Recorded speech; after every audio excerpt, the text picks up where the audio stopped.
Well, hello there, everyone. Welcome to another episode of You're Our Unity.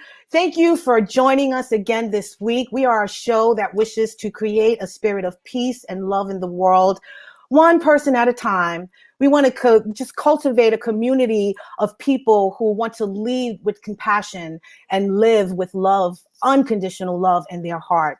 My name is LaShawn Walker. I am your host, and I'd like you to like, share, and follow. Please share that we're on right now with all your friends and family. We have an amazing episode for you guys today. It's been a wonderful week.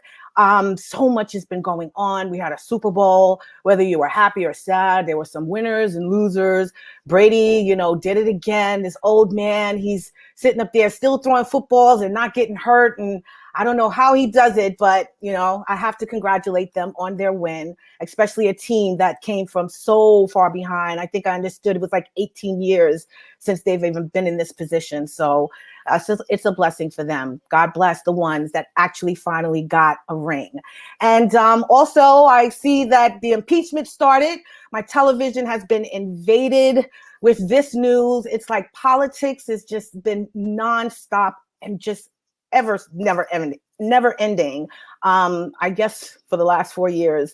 I think this is our new form of entertainment. We don't need to watch sci-fi channels and watch the action films and dramas anymore, because it's unfolding right in front of our eyes. And we're actually part of it, folks. So let's try to do our part in being the change, and so that these won't be nonfiction anymore.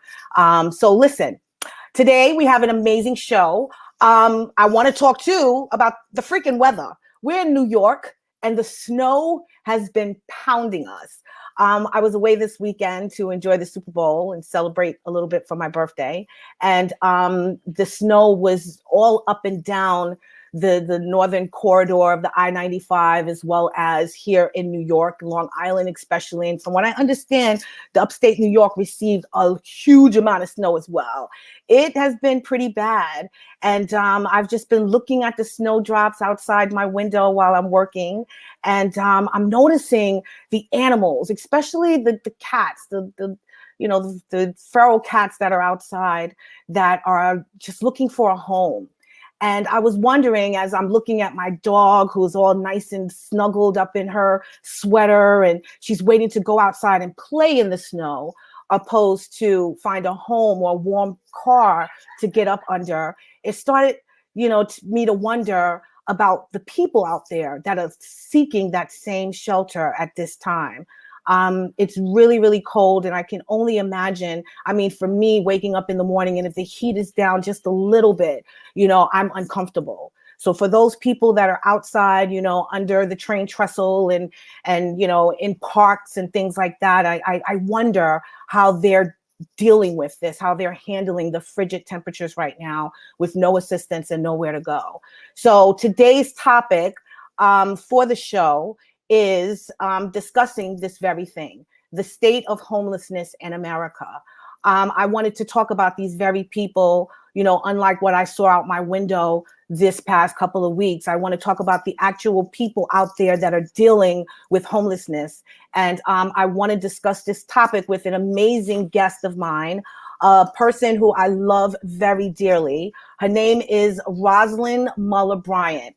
She's a passionate and loving woman of God from Queens, New York, who currently resides in North Carolina. She's a graduate of Nye College with an MBA in business and leadership, and has been an advocate for the underserved and disenfranchised from a very young age. She speaks with such empathy, conviction, and a need for action attitude when it comes to social injustices and humane issues. Rosalind's desire to help others has led her to fulfilling her dream by working as a professional care quality strategist, helping veterans receive the comprehensive care, the medical services, and the resources they need to thrive.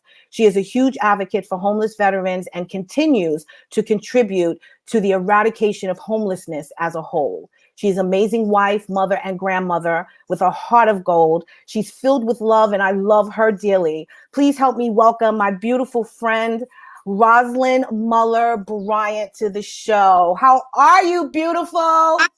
Well, thank you, LaShawn. Thank you so much. I love that intro. Ah, no, you know you are the bomb, girl. I love you to death. Thank you so much for joining our show to tackle this such a serious topic. I appreciate your information and you just imparting just whatever you have on the subject. So thank you for being here, my friend. Thank you. Absolutely. And I heard you talking about the weather in New York right now. So I don't want to make Mhm. you jealous, but in North Carolina, it was 60. Yeah, you didn't have to do that. But thank you for all those that are watching from other states right now. Yes, I get it. Okay, you're in a warmer climate. This is New York. This is basically what we signed up for when we decided to stay here. So I'm Uh, not moving anywhere. I'll go to Maryland and Virginia and North Carolina for some hot weather, but I'm staying right here, girl. I'm glad that you're having good weather. yes. At least as I was mentioning with the homeless people, unfortunately up here, I know that they're dealing with a very treacherous time. And I know you also, have a huge homeless population out there in North Carolina. So basically, before we begin, I just wanted you to tell me a little bit about, how you became so passionate about helping people, because me and you can get into some really deep conversations, and I mean your feelings and your opinions are so impassioned, and I love that about you. And I know that if you was a politician, you would definitely affect some change in this world, my friend. So tell us a little bit about that. So actually, I guess it starts from when I was a child. It's about how you raise your children, what you instill in them, and one of the things that I've always held is to treat someone else the way you want to be treated. That is so simplistic, but if people honestly embrace to treat someone else the way they want to be treated, we would treat each other better. We Yes. honestly. And I think that's what we're missing in society. We've learned how to become numb. We've Yep. learned how to go away. We've learned how to say or put blame on Yes. people's circumstances. We've learned how to um, disassociate ourselves from it because we don't know what to do. And Right. so what I've learned is don't run away from it. Let's come up with some solutions because it's going to take all of us. When we talk about community, that's what it's going to take to solve the problem. There's no one answer for any one community. And so, like we were talking about the weather just now, and so Hmm. it is freezing cold in New York City. A lot of the homeless is out in those weather conditions. The Yep. same is true when it's hot and you have Yes. someone struggling with health issues in the heat. That can cause situations and problems. So it doesn't matter where you are, what location. If you are out in those elements, we are not made to be out in those elements. Or if you're Right. sleeping in your car, you're not made to be sleeping in your car. So we really got to come up with some solutions. Yeah. Yes, I love that. And I love the fact that, those basic necessities that so many people take for granted, you care about that and you care that Yeah. other people are receiving that as well. I mean, the fact that we've, have the comfort of having a home and, a warm bed to sleep in, it doesn't fall silent on you that there's others out there that don't have that same privilege. So I love that that you're an advocate for those that are seeking something, some type of assistance and some type of help. So, I mean, knowing that this has been an ongoing, problem. I mean, basically homelessness has been around for quite some time and there's many different reasons why, it exists. But from your perspective, what are the reasons for so many homeless people right now? Okay, so it's as individual as the particular person that you're servicing. A lot of us like to create subgroups. I think it's just easier for us to process. If someone is a substance abuser, we can say that, okay, they're a substance abuser. If someone's not able to budget money, we're able to say they have some financial crisis. They're not able to budget money. Circumstances happen. If someone has low job skills or the employment is not adequate, we can say, hey, they need some better job skills. We have so many situations. We have families that are separating. You mentioned the veterans. The veterans have a variety of problems. Um, there's youth coming out from foster care that's aging out of foster care. There's the entryway for people that are leaving prison. So You're coming out with a bus pass. Yeah. People that's leaving the military that didn't prepare, even though there's now a lot of services to help people get prepared for that transition. They may not have that husband or wife anymore to go home to. So there's so many different reasons that people are actually becoming homeless.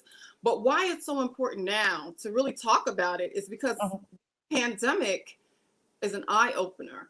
Yes. A lot of people realized just how quickly they could run out of financial resources and how unprepared they were for something to happen, and how it just takes a little bit of something getting in your way. You don't have the resources.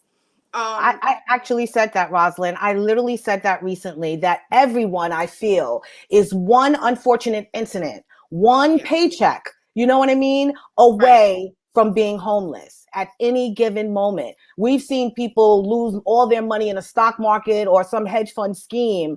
And it is by the grace of God that, you know, you got family members out there who are willing to help you. But everyone is one incident or one paycheck away from being homeless. So you're absolutely right. The numbers can increase so rapidly just from circumstance, you know? So yeah, go ahead, continue. I'm sorry. No, and health issues. A lot of times people are not prepared for health issues. People have some basic issues till they have a hospitalization. And what happens then? Your bills are not paid. Your stuff is set out. They've already taken you to court here in the South, which is a little bit different. So we're going to kind of talk about location. Location matters. Right. You kind of favor the tenant a little bit. You give them a little bit of leeway in a very high economic environment. They may work with you a little bit better. Plus, there's so many people that you can't get in the court system. That is different than here in the South. In the South, you literally, depending on where you live, evicted within the same month. I mean, it's really, they have you court by the now because we have the pandemic. They held off, but that's just you how quickly the courts are moving here in the South as opposed to in the North, where they are a little slower. They help the tenant. There's resources. It gives you the opportunity too, because I'm a case manager, I have to access funds. Right. It takes time for me to send in paperwork, for me to follow all of the rules and regulations in order to be able to assist someone. Because if someone is getting evicted or they're having an issue, I have to then go back, maybe get additional documentation, get additional proofs to the circumstances.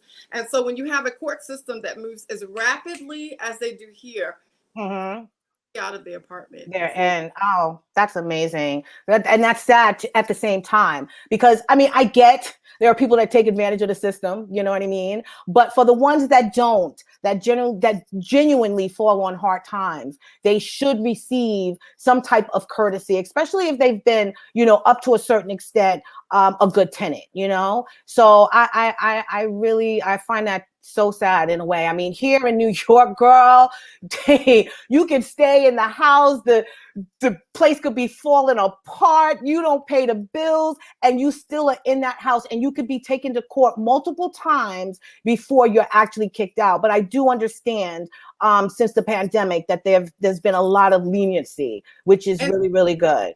They need to have balance. I mean, at some point they could slow it down a little in the South and then speed it up North. We need there's an actual system that works. Right. An actual mediation with the courts with their tenants, and not just put. I mean, sometimes it's like you said, it can be issues with the landlord's property. It can be a whole variety of issues, but it's different in the South. What has changed here so rapidly in Charlotte, North Carolina, is that you now have luxury housing coming in. Oh, wow. Drivers in the marketplace that are making housing over the last few years has doubled. Came to Charlotte, it was $650, $750. It's anywhere from $1,000 on your lowest end to about $1,500, even more. So basically, people can't afford the property or to even rent right now. Wow. So yeah, that is, I understand that that is a huge contributor to, homelessness, is that people, unfortunately, not making enough money. Their wages are very low. They have, a lot of family members they need to take care of, unfortunately. And yeah, fall on hard times. And again, blink your eye and you're homeless. There's also those that were institutionalized that I find that are, that, and they, from what I understand, there was funding, that obviously we were spending more money on things that probably don't even need, but that's another show. But the fact is that the defunding for homelessness, for, people who were falling on hard times, and especially for the vets, who fought for our country and then come back and they don't have, anywhere to reside at, or any family members to come back to. And some of them coming back with, PTSD and all kinds of mental issues. They were put into these institutions, and then as soon as the funding, was no longer available, now they're put on the streets. So a lot of them are also these type of people. So I'm thinking, tell me what you think. These are the people that we really need to be concerned about, because these people are dealing with medical issues, which then can affect others, So what do you think about that? What has changed, I can say, is that they've really stepped up their game in terms of addressing homeless veterans. And they've really put forth a lot of money into identifying. So over the last few years, there's been some funding that's coming to the communities from COC. It's basically identifying your veteran population like we just identified. From. And once you identify that someone is a veteran, or someone is coming from incarceration, or whatever the issue is, there's dollars that are set aside for mental health for the veterans. When we identify their veteran particularly, there are a lot more resources that we can give them that's coming straight from VA resources. They can get into transitional housing or contract housing. They can get into a GPD program. They can get into they have some rapid rehousing dollars. They have some other programs that they can help a veteran to get into. All you need to do is go to or contact. You can go online to va.gov. Information. You'll contact your local HCHV program, which is your homeless veterans program. They'll be able to do a screening and be able to get you into the right program for you. So it depends on your set of circumstances. If you are literally in the street, you can call the 800, the 866 number. I think it's, I got to look it up myself. No problem. Call that 800 number. You can literally call someone, explain what's going on. They will get you resources. They will get you help. You present to your local shelter. You call you 211 in your local area, and they will get you assistance. So, well, let me ask you this. The veterans because my problem, with that, I understand the resources are there, but these people on the street been off the grid for so many years, and I'm sure a lot of them don't even realize that cell phones can do what they do today, and you can't even find a payphone on a street corner anymore. So I want to know how the veterans are actually, you're getting in contact with them. Okay. Yes. We point in time count, literally, where people go out and they count every single homeless person. So because you mentioned that, there's no phone access. Where do we find them at? The library. A lot of times you went for the warm, or you need some AC, or to get comfortable. You go into the library, or you go into your subway, you go into some place and someone sees you, or you go into your food restaurant or wherever. And so there you go with the subway. So so the police at one point were getting training. Some community liaisons that would try to train a little bit better on how you handle that. I'm not sure if that's still the case, but a lot of people do know that because we have resources available, and if they identify a veteran, someone who had service. Now that's the difference between people understanding when they exit the military. There are a lot more programs available, because in the past they did not have the education about strategies. Now there's much more emphasis that was placed on educating our veterans on the services that are available to them. Everything from home ownership. So I did contract housing. Worked in contract housing. It actually was at the startup point and a really good place for contract housing. We Right. poured those veterans, and as a result of it, we had success. Right. Actually made some changes to GPD because we were so successful in Wow. contract housing. So the difference with that is GPD is a 2-year program. We were a 4 program, and you can go a little longer depending on the veteran circumstances. And we were able to be successful in getting them set up for services. Everything from, and it depends on your veteran. Again, we're talking about someone who has recently become homeless because of a situation, or someone who is chronically homeless. Okay. So getting them supports and seeing what's happening with them in a contract housing environment is really helpful, because we've worked on everything from barriers with debt to budgeting and money management, to working on the criminal record. I mean, you can, Right. whatever it is, we've worked on it, connecting That's them amazing. with sources. Because it's coming under the health component under the VA, they're already Right. going to have access to services, and so it's just about coordinating that as well. So I'm expecting that these vets that you are helping, being off the grid for some time, or just never thinking that anyone was going to help them, or if these services were available to them even at all. I could imagine that they're very grateful and they're part of society right now, right? Yes. Yeah. So Yeah. I'm working with some other clients. I did the veteran side for 5 years. Okay. And I transitioned working with some other clients, which is more of the HOPPA grant and some other services. But I track with my veterans. My veterans still will call me if there's an issue. That's nice. If someone contacts me because this person is a veteran, to be able to access services and tell them what to do, give them some information and some options. That's great. That. I love my veteran population. I It's love nothing. it. Yeah. That's great. So for people out there who don't know what GPD is, that program, what is that exactly? Solutions under the VA. So once you contact the VA or your local shelter and you say, hey, I'm a veteran, you identify yourself, they'll do the rest. If you have your DD-214, great. Like you said, some people have been out the military a lot of years. They have no idea what it is. They can access all that information for you. They'll get that information. If they can't, they'll contact your military personnel office. They'll get that information. You don't have to worry about it. Once you get there, they'll do all of that for you. Able to offer you based on your needs. So again, if you just want to get housing, I just need housing, I'm independent. They want to get you off the street. That's the first thing. So they're going to offer you what's available. Whatever bed is available, they'll be able to know that bed is available, and they'll be able to offer services. If you take it, great. If not, you may have to stay in the shelter to the bed in the particular program that you want. Right.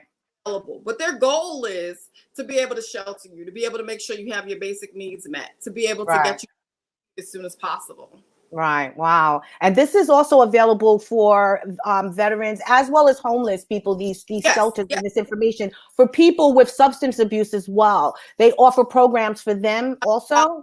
Community, yes, there is. It's a lot of communities to be able to help people who have substance abuse. The issue is when you first contact someone, and people don't realize this, you'll have what's called a coordinated assessment, is what they used to call it. You're talking to someone and you're telling them what happened. They'll ask you a series of questions. And some people call it as a scoring. It isn't a scoring, and it is in a sense an identification to know what programs can I help to access. So if you do not tell someone, for instance, that you were a veteran, they wouldn't know that. They would put no, yes or no, regardless of whether you left it good standing or not. Let someone check and tell you, because it's not always, it's straightforward. As long as they can get access, they'll help you. If someone has been using substances and they identify, again, it's being comfortable enough to tell that person that you first meet, yes, I've done substances, I've been on drugs, and tell them what kind of drugs.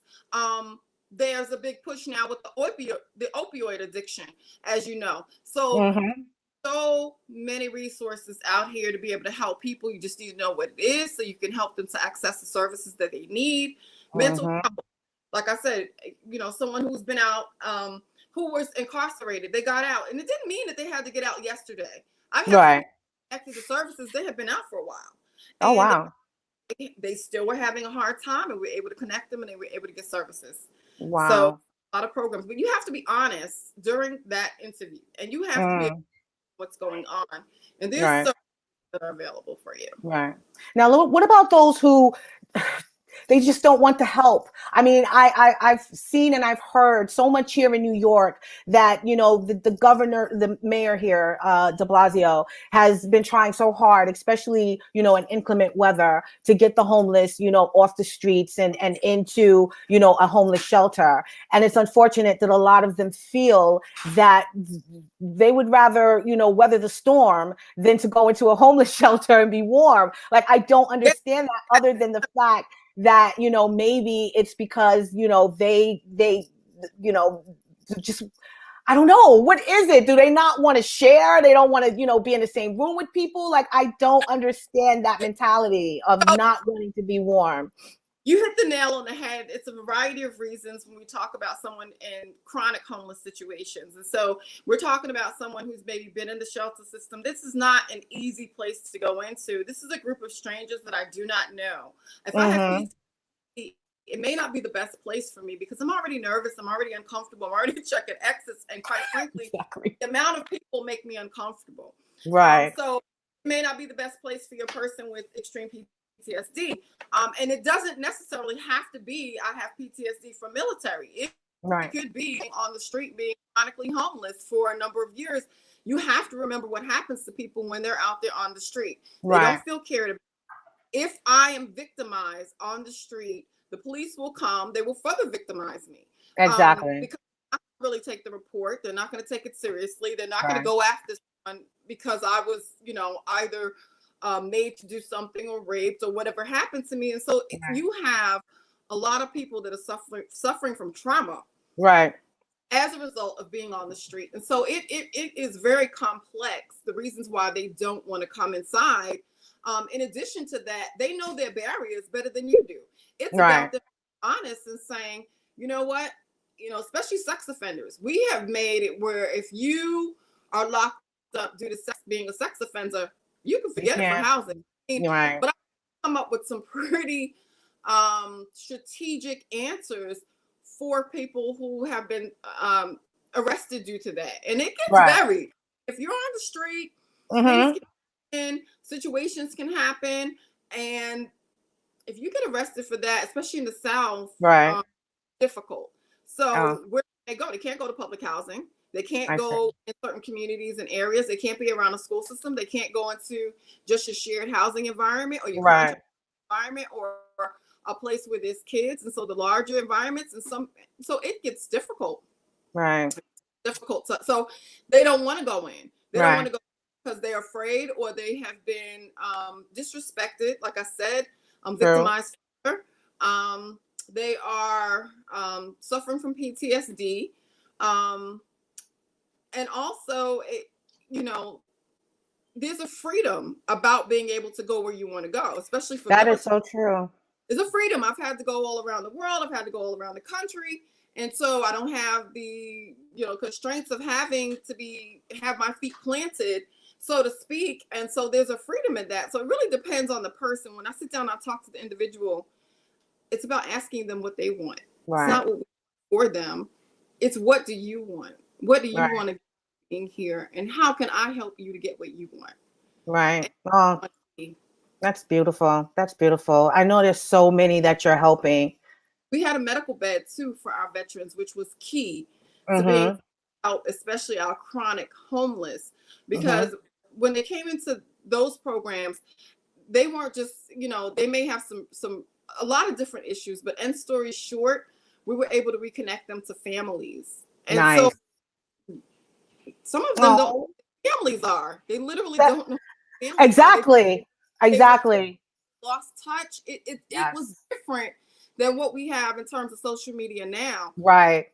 Connect someone to their family and to help them Yes. want to be, a sense of belonging is very powerful. Even in a community, sense of belonging is powerful. Well, you're absolutely right. And that's why I feel, also for the kids, who are homeless. From what I understand, California, Texas, and I think it's Florida have the highest rate of homelessness in this country. And we've got 2 million, over millions who are sheltered, in addition to, who are just roaming the streets every night. So these Right. poor kids, like you mentioned, these veterans who, don't have any family to connect with. We have children that are out there who have family who unfortunately just don't want them, or who just feel like they can't abide by the family rule, or they can't be who they are with their family.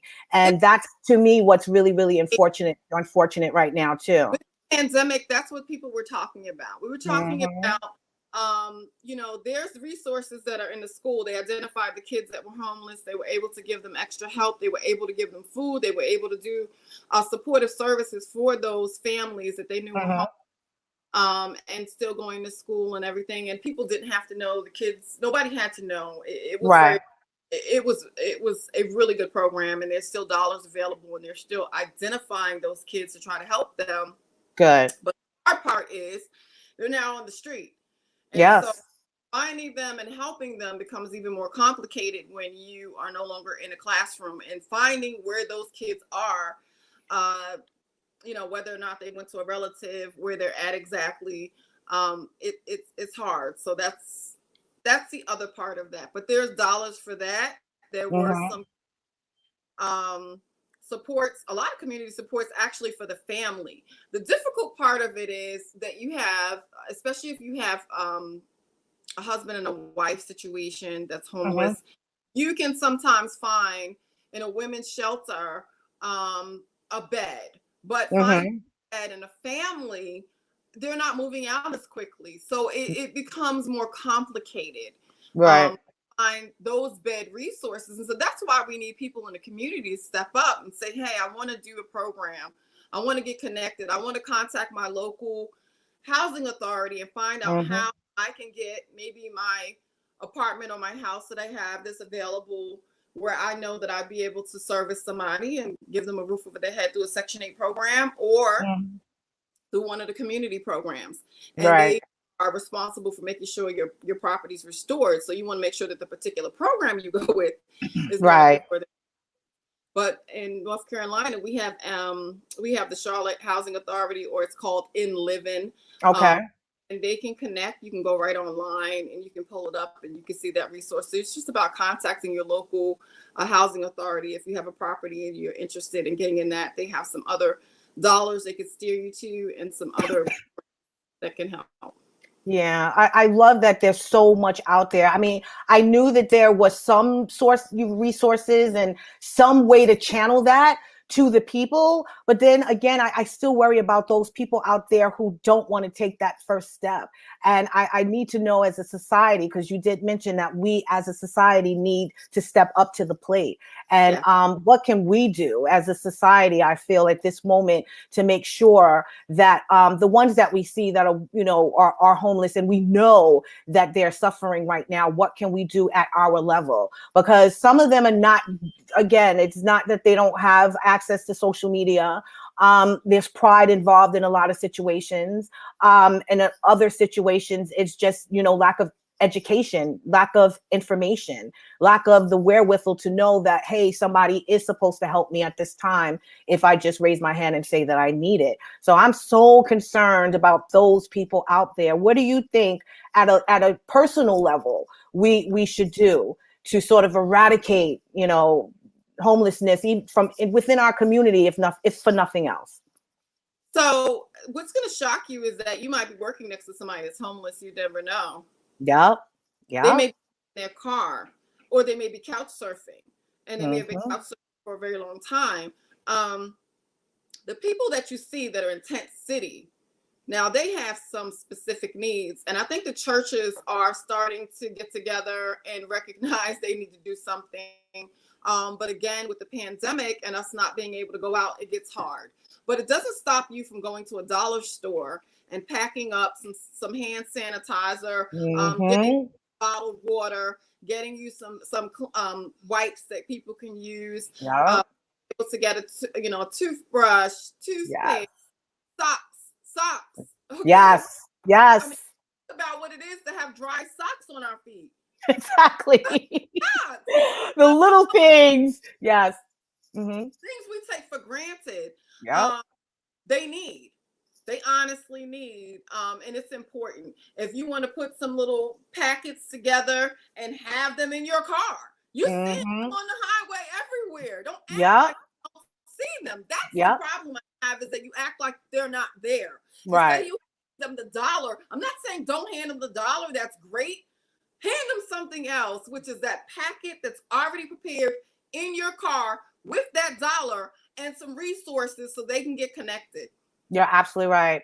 I love that you say that, because it brings me back to a story a long time ago when I used to ride the trains, girl, because I haven't been on a train for, I ain't going to tell you my age, but I've never been on a train for a very long time. And the last time I want to say I was on the train, there was a young man on there with a baby. And he, sitting there, he had his cup. They was very disheveled. They looked like they hadn't washed up, cleaned themselves, God knows how long. And I felt compelled at that time, and I was young, but I felt compelled to give this young man some money. And I put it in his cup. And, I felt pride at that moment, because I'm thinking to myself, okay, that little bit of money that I gave him is going to, feed his daughter tonight, even if it's an order of fries at McDonald's.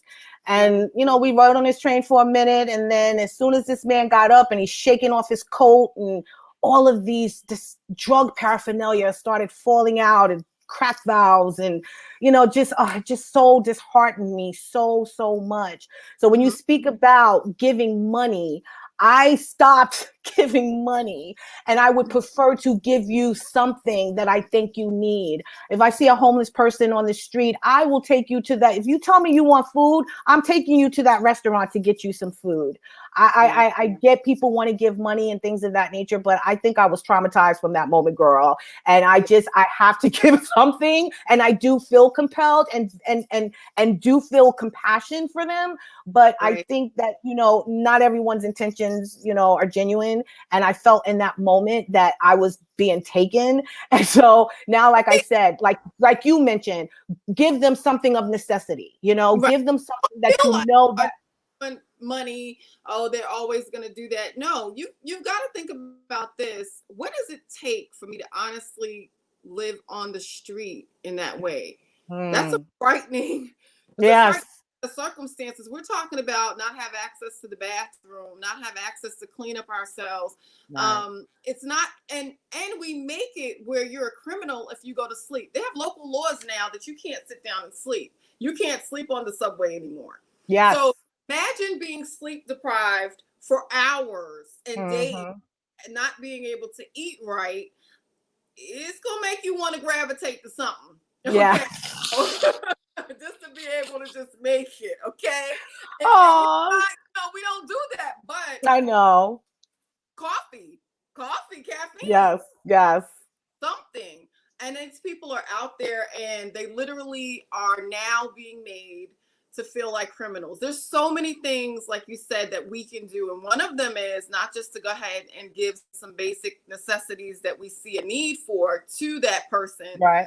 And again, make sure you put your local resource in there to connect them. But it's also making sure that we start to really pay attention to our local laws. And this one thing that we have where it's like not in my backyard.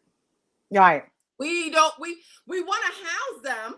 Yes. House them in my backyard. Exactly. Well, you see that all the time. Yes. Yeah. And so that's another thing that we really need to look at. We need to look like, where are we going to house them at? We need to get, so where is okay to house them? And what is that? Well, let me tell you about that, because this is my simplistic idea. So if there's any politicians out there listening, this is so simple. We have so much property that is governed by the government. We have so much land that is not being used, so many businesses, so much property that is not being utilized properly, and it's literally dying right in front of us. to whereas, you know, there could have been a park there that's no longer there.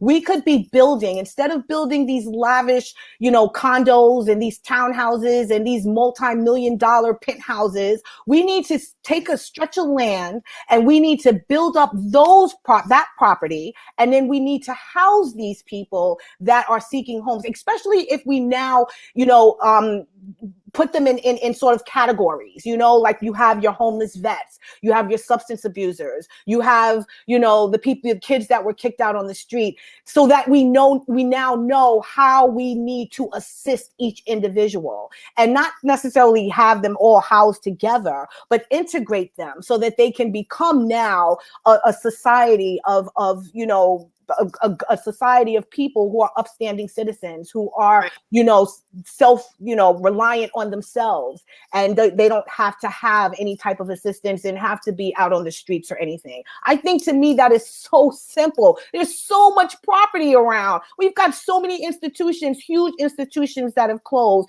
and the land is just laying barren. For what reason?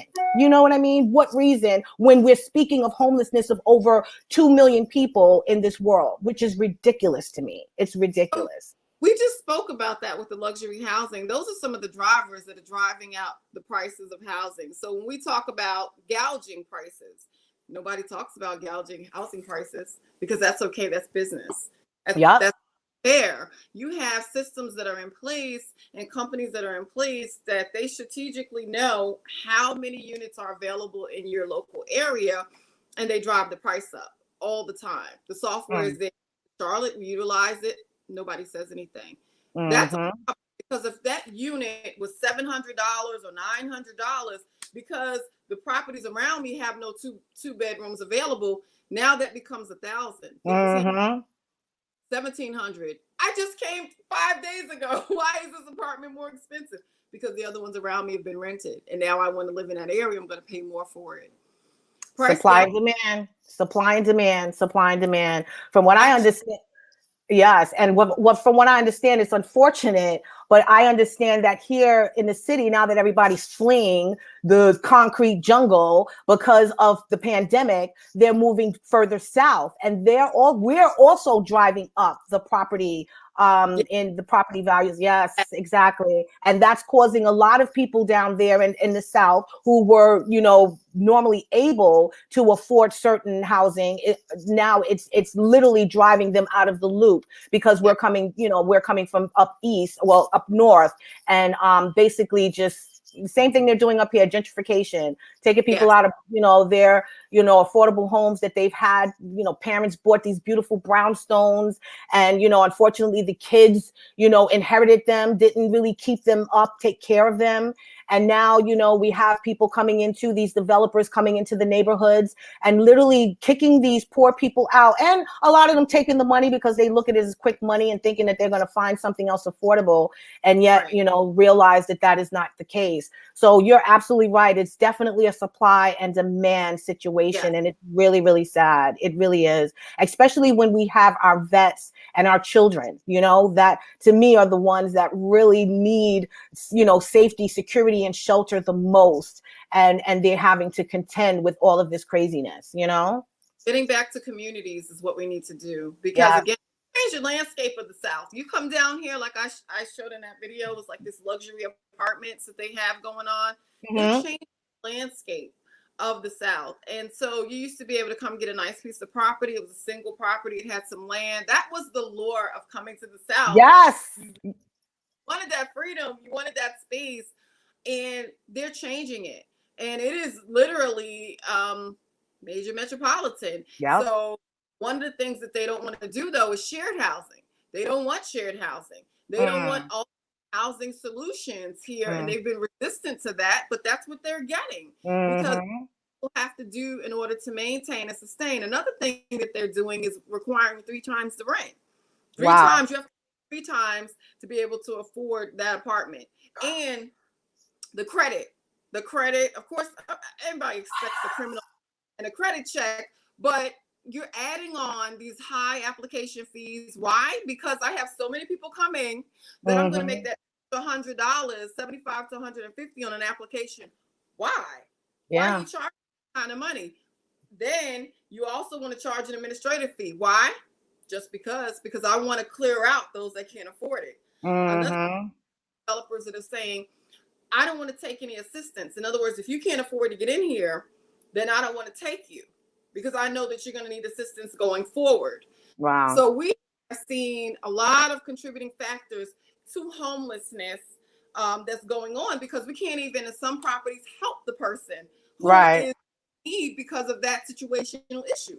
Right. So the difference between the North and the South is that in the North, you have more options. You can go somewhere else, get into an apartment. In the South, they literally have a system where if you have gone to the courts, they can pull it up and see, and the housing association is so strong, you can't get into housing. Wow. You can't get. So what do you do now that you can't get in? You have to pay it off. Yeah. Getting money and saving the money means that the person's on the street longer in some cases. Wow. That's something. I know their intention is to kind of encourage them to get their life together. And so therefore you clean up these things, these, incidences on your record that, you'll be, ending up on an even playing field, so to speak, and that you can start off fresh, in your life. But yeah, you're right. I think that's a lot to ask for someone who's already down, and, go ahead. The credit that years ago, I don't know if people remember this. It used to be that 7 years it stayed on your credit report. 10 years. That is really victimizing people because that credit report is barring them from being able to get into housing. If after 7 years, we should be allowing people to move forward in their life. We should not be holding housing. We should not be holding them out of being able to move forward. In a lot of cases, people can't move forward. So there's things that we can do as a society that can make a difference.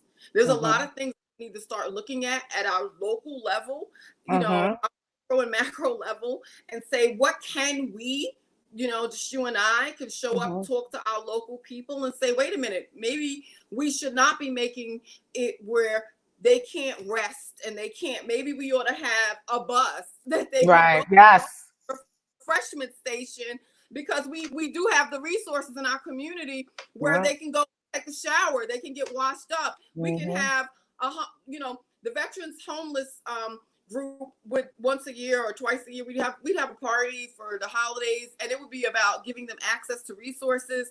It would get all of the former homeless, and once they've gone through the system, they'd educate someone else, another veteran, give them help them. Why not do that for our regular homeless? I'm not saying don't, because I even know here in Charlotte we have local people that are really going out, making a difference. I love what they're doing. I work with a lot of partner agencies that are tremendous, and I told you, yes. For that, we can talk about that. But those local agencies and those local people that are stepping up to the plate is what we need more of. We do have the resources to be able to link these people, to be able to give them the resources to get themselves together. I remember I had a veteran who needed to get his hair cut for a job interview and was able to contact a local barber and work with him, and he did haircuts. And they have schools that probably would be willing to do that, just like they have a person at a dealership that was allowing some people to sleep there in their cars and keep them safe. That's amazing. A situation like that. So it's about coming together as a community, figure out what we can do with real solutions. Not teaching the poor, not making it their fault, not stigmatizing, saying, you have this drug addiction or you have this. You're talking about people who have done a lot of incredible things in society. And, a situation just need a fair chance. This right here, this pandemic should be opening everybody's eyes. Yes, exactly. And so much money, and they're raising prices on everything. People are financing their phone. People are financing their furniture. People are financing why are you financing everything? Because we can't afford it. Prices are rising. They are using that credit system. As much to their benefit. Well, let me tell you, 2.5 million are slated to be homeless within their lifetime, someone out there is going to be homeless. Yeah. We mentioned at our local level what we should do real quick before we end the show. What do you think the government, especially the new administration that's in right now, Obama put in place in 2009, a program to ensure that the homeless had some type of program for rehousing and assistance and things of that nature. And I know funding has been, very hard to continue, yes, over the years. So real quick, what do you think, us as a whole, I mean, and as well as with the administration, what should they do to sort of help this situation? They're going to continue that. I know for a fact that they're putting dollars together, and they're going to continue that mission to be able to work on homelessness. Right now, it is a major crisis, but you have to look at price gouging in the area of housing. You have to look in your local community, and they have to start paying attention to this and not just provide the lowest of the income. One of the things they had said before is let's provide low income. It needs to be mixed income, because you just don't need a whole group of low income, because again, it becomes what area. Right. And now there's this pushback in this fight. So we're all in this together, and we're all in this for affordable housing. Another thing that happened in the prior administration was that they didn't end or give solutions for helping. A lot of the tax credits expired in these communities. Those tax credits allowed a certain number of apartments, and the property would receive money back on their taxes. In some cases, it was so high that it would actually fund the project. You have a $7 million project, you'd get enough money back through the years, and between all of the things you could write off and the money that you were getting back, it really was, you were coming up with your investment money a lot quicker. And it was a really good deal, and they would do it for 30 years. They expired, and they did not find ways to get it going again. And now the prior administration said you don't even have to do as many units. Well, that's not so. Wow. You need exactly. To do, we need to take away units. Exactly. Yeah. So that's going to be a problem. So maybe our current administration can address incentives for people to be able to get them to be able to utilize their property if they have a property, to get some money for people that want to do contract housing, or people that want to do a program, whether working with someone that's coming out of the hospital. That's a population in and of itself that going to the hospital because there's medical conditions, getting them coordinated and access for treatment is difficult. A diabetic hasn't had services, they're getting dizzy, all kind of issues are happening, their blood sugar. If we stabilize medically, we can be able to make some difference. So again, it's utilizing those resources, those units that you have available. You mentioned it with the property that's available in these communities, really strategizing what they do with those properties on a macro level. On a micro level, again, it's everyone coming together with solutions. You have a church organization or a church building. Why not house them there? And park. You're absolutely right. You're absolutely right. That is really, really good information. You've really been informative during this discussion, especially in terms of the resources. I really did not realize there was so many resources out there for not just homeless people, but for the vets. It's just the way of getting it to the people. So I would implore everyone out there that is watching right now, please, if you see a homeless person, just get a card, right? Take the information down from, your computer, write it on a card, and with a sock and, look, a bag of goodies for them, a toothbrush and some toothpaste, and maybe, some socks and, some toiletries that in there you include a card that gives them the information that they need and the resources that they can and the assistance that they can actually if they actually reach out, because in many instances it's them reaching out and they're not taking the time because they don't know that it's available to them. So thank you so much for that, Rosalind. You're truly amazing. I'm praying that after this conversation that everyone would see that, homeless people, like you said, could be living right next door to you. They could be living in their own foreclosed home and you would never know that. You know what I mean? So I get it. So you're also, to move on to the next subject real quick before I let you go and we move on to the meme to remember. But you're, always known you to be an entrepreneur of sorts. You have so many different endeavors going on in your world. So I know right now you're working on a new product that you've been doing. Tell us a little about that, won't you? To Shrink, I am so excited about this. It is health and wellness. Of course, it falls right in line with what I love to do, which is to help people. We're talking about the different health issues that people are having.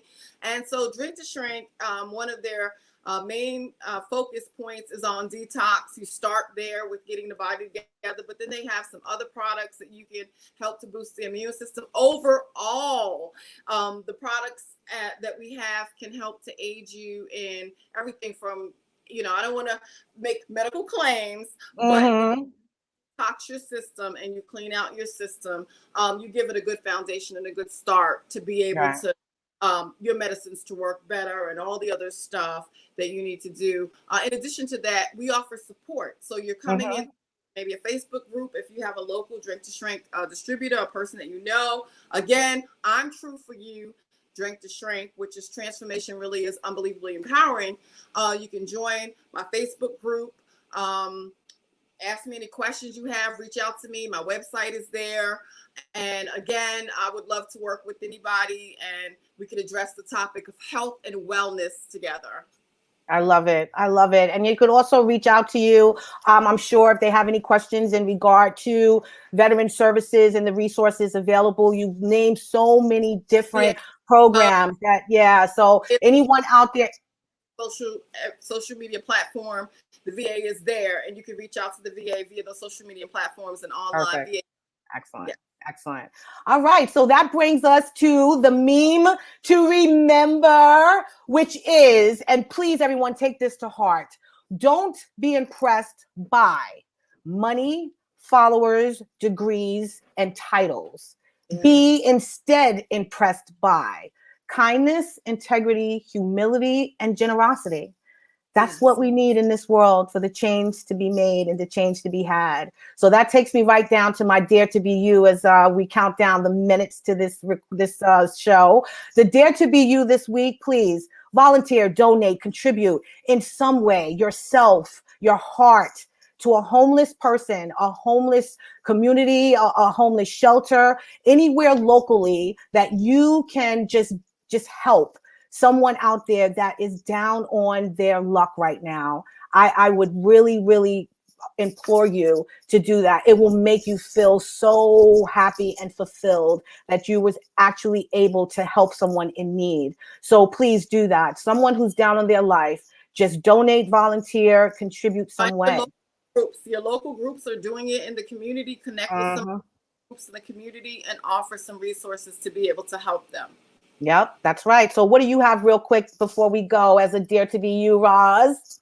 I love what you already said, which is to go ahead and get active and not ignore people and not pretend the problem is going to go away on its own. It's going to take you and I. It's going to take some from us, and we have to figure out how we're going to get involved. Whatever way you're comfortable, do something about it.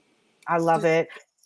Thank you so much for being here. I love you so, so much. You have been a wonderful guest, and I will definitely be having you back soon. I'd like to thank you guys for tuning in this week, and the NYPVG studios, and Pete back there, my engineer. I love you. And I also want to ask you guys to come back next Tuesday. We'll be here on Facebook Live between the hours of 7 and 8 p.m. And we will also be on cable channel 115. That is Optimum and Altice between the hours of 6 and 7 p.m. also on Tuesdays. And I just want you to like, follow, and share. Let everyone know that we're on every Tuesday.